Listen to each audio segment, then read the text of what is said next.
I've owned my Tiffin Midas 24RT for over 6 months now, and I've put over 10,000 miles on it.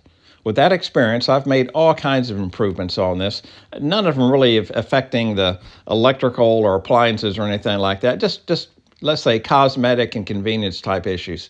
But four things that I've done, I really wanted to get out there because I think these are a little more significant. These need to be considered safety in regards to that aspect.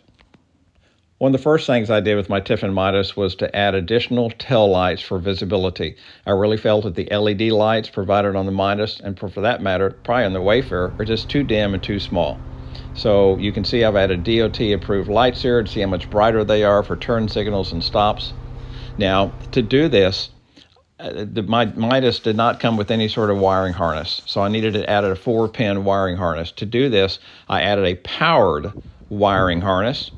And that also, another item, since I added the harness, was to allow me to connect a rear view constant camera.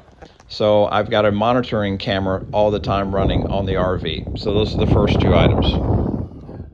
Here's a picture of my wireless backup camera. It's plugged into a cigarette lighter, and I built a little stand, and it fit very nice and neatly up on the dash of my Ford Transit. The third item has to do with the rear wheels. At 10,000 miles, I decided it's time to take it into the local tire shop and have them rotate the tires. Well, on the rear wheels, they barely got the driver's side off, but they couldn't get the passenger side off. These are the rear wheels, the rear dual wheels.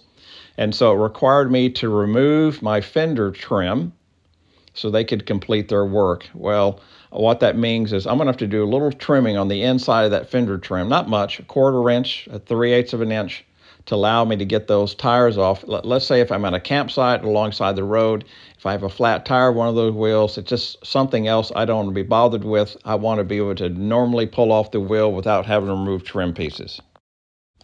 The fourth and final thing that I felt was safety related to improvements I've made on my Tiffin Midas was in regards to the battery compartment.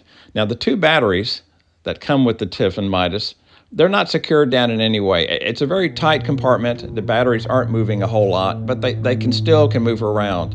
And the way they've designed this is they've got all these battery connections against a metal panel with bolts and screws extending into the battery compartment. Well, I found that the solenoid that connects between the house and chassis batteries, that's a Cole Hersey solenoid. It's a smart solenoid. They use such long screws that they were scratching and really tearing up my flooded battery there. So I had to put a piece of metal for my trip. So I'm going to have to remove those bolts and go into with something smaller, or at least put some plastic caps on those so they don't eventually end up penetrating that lead acid battery. So that's it for my safety improvements. I'll have future videos and other improvements I've made that improve the convenience and functionality of my Midas. Have a good day.